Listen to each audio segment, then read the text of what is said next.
संजय राऊत दिघे साहेब असताना होते का? कुठं होते संजय राऊत? त्यावेळी संजय राऊत बाळासाहेब ठाकरे साहेबांच्या शिवसेनेच्या विरोधात लिखाण करत होते.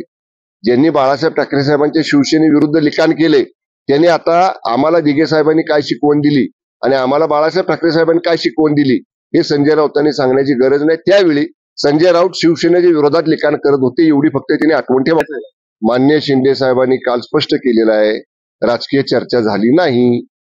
मला म्हणले राज ठाकरे साहेबांनी जेवणाचं निमंत्रण दिलं होतं, त्या निमंत्रणानुसार मी जेवणाला गेलो आणि जेवण करत असताना गप्पा मारत असताना वंदने बाळासाहेब ठाकरे साहेबांच्या जुन्या आठवणी निघाल्या, जुनी चर्चा निघाली आणि त्याच्यामुळे वेळ लागला.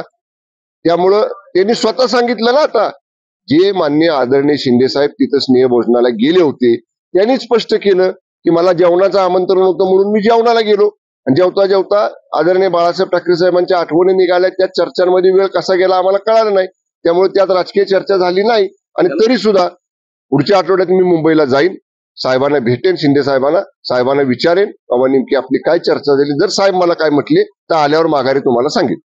त्याला जोडून की